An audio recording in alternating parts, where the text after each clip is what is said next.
બગદાણાનો વિવાદ હવે ગાંધીનગર સુધી પહોંચ્યો છે. આજે કોળી સમાજના નેતાઓએ ગાંધીનગરમાં ન્યાયની માંગ સાથે મુખ્યમંત્રી સાથે બેઠક યોજી હતી. બેઠકમાં કેબિનેટ મંત્રી કુંવરજી બાવળિયા, ભાવનગરના સાંસદ નીમુબેન બામણિયા, રાજુલાના ધારાસભ્ય હીરા સોલંકી, જૂનાગઢના સાંસદ રાજેશ ચુડાસમા, સુરેન્દ્રનગરના સાંસદ ચંદુ સિહોરા, આરસી મકવાણા સહિત અનેક કોળી સમાજના આગેવાનોએ મુખ્યમંત્રી સાથે બેઠક કરી હતી. બેઠકમાં શું ચર્ચા થઈ, આવો વિગતે જોઈએ. નમસ્કાર, હું છું જયદેવસિંહ વાઘેલા અને આપ જોઈ રહ્યા છો વીઆર લાઈવ ન્યૂઝ.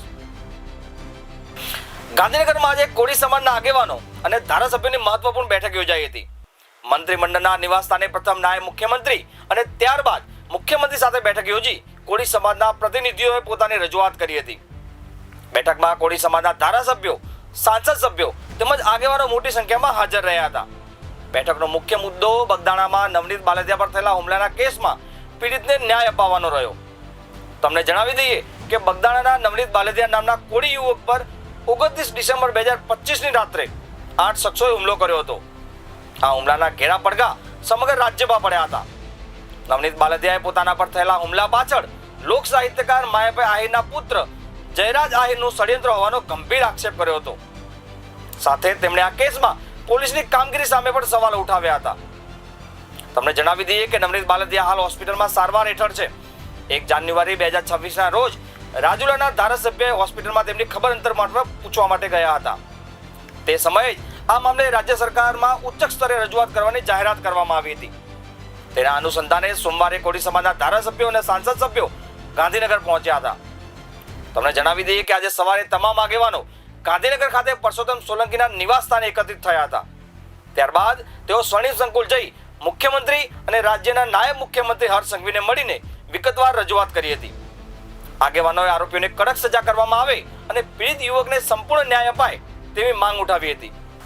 આ મામલે સરકાર દ્વારા યોગ્ય કાર્યવાહી કરવાની ખાતરી આપવામાં આવી હોવાનું જાણવા મળ્યું છે.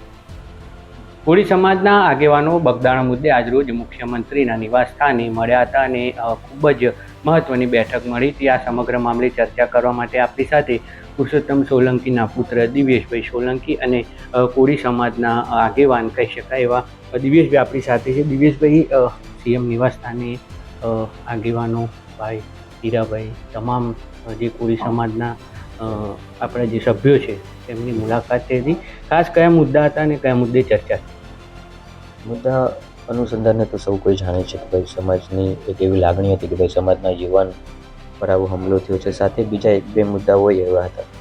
એટલે એ મુદ્દાઓને લઈને સમાજના બધા ધારાસભ્ય અને સાંસદો સાહેબ પાસે એક રજૂઆત કરવા ગયા કે ભાઈ આની યોગ્ય તપાસ થાય. ખાસ કરીને જે રીતે મારવાની ઘટના છે, જયરાજભાઈનું એવું કહેવું છે કે આ મારા દ્વારા કરવામાં આવ્યું નથી. આ ભાઈ પણ થોડા ટાઈમ પહેલાં મુલાકાત કરીને ગયા છે. એ રીતે આ સમગ્ર ઘટનાને આપ જોઈ રહ્યા છો, કારણ કે હાથ પાછું ખેંચવાની પણ વાત છે અને એવું પણ માનવામાં આવી રહ્યું છે કે હવે જિલ્લા પંચાયતની ચૂંટણી આવે છે, આગામી વિધાનસભાની ચૂંટણી આવે છે, એટલે ગજગ્રાજ જ્ઞાતિવાદ છે તેનું પણ ચર્ચા વિચારણા થઈ રહી છે. આને લઈને શું? જો સૌ પ્રથમ પહેલાં તો આમાં કોઈ હું જ્ઞાતિવાદ ગણતો નથી. કોળી સમાજે ક્યારેય પણ કોઈ સમાજ વિરુદ્ધની વાત કરી નથી. અને બીજું કે આહિર સમાજ એ અમારી સાથે એટલો જ જોડાયેલો છે, એટલે કોઈ જ્ઞાતિની વાત નથી. આ અસામાજિક તત્વની વાત છે મિત્રો. એક યુવાનને મારી અને તમે એનો વિડીયો પોતે જ વાયરલ કરો, એટલે તમે લોકોના વચ્ચે શું સંદેશ દેવા માંગો છો? તો એવો તો ભય ફેલાવવાની જો કોઈ પ્રયત્ન કરે ને ખાસ કરીને કોળી સમાજ ઉપર, તો એ તો આ સોલંકી પરિવારે કોઈ દી ચલાવ્યું નથી, કોઈ દી ચલાવશું હોય. દિવ્યેશભાઈ, ખાસ કરીને મુખ્યમંત્રી સાથે ચર્ચા થઈ તો એસઆઈટીની રચના કરવા બાબતે અથવા એકદમ ન્યાયિક તપાસ થાય, પારદર્શક તપાસ થાય, એવા કોઈ મુખ્ય મુદ્દા રહ્યા છે? એટલે જ આજે સાહેબને મળવા ગયા હતા કે ભાઈ આની યોગ્ય તપાસ થાય અને આમાં જે કોઈ પણ ગુનેગારો આવે એ ગુનેગારોને યોગ્ય રીતે કડકમાં કડક સજા થાય. આવું ક્યારે કોઈ ભવિષ્યમાં અમારા સમાજના યુવાન ઉપર ન કરે એની માટે પૂરેપૂરા પ્રયત્ન સમાજના મોવડી મંડળના, સમાજના ધારાસભ્યના, સમાજના જેટલા સાંસદો હતા, અમે 17 ધારાસભ્ય સમાજના સાંસદ, સમાજના પ્રમુખ કાળુભાઈ, સમાજના યુવા પ્રમુખ તરીકે અમે બધા એટલે સાહેબને રજૂઆત કરવા ગયા હતા, પુરુષોત્તમભાઈ સોલંકીને અને અમારા કુંવરજીભાઈ બાવળિયા, 2 આગેવાનોની હતી. મુખ્યમંત્રી દ્વારા શું કહેવામાં આવ્યું? આપણે રજૂઆતો કરી પણ મુખ્યમંત્રીએ શું? મુખ્યમંત્રીશ્રીએ કીધું 100% સાહેબે અમને બહુ સારી રીતે સાંભળ્યા. એવું નહીં કે ખાલી એક જ જણાને, બધા ધારાસભ્યશ્રીઓને, બધા આગેવાનોને સાંભળ્યા અને સાહેબે અમને પૂરેપૂરી ખાતરી આપી છે કે એમાં 100% યોગ્ય તપાસ થશે.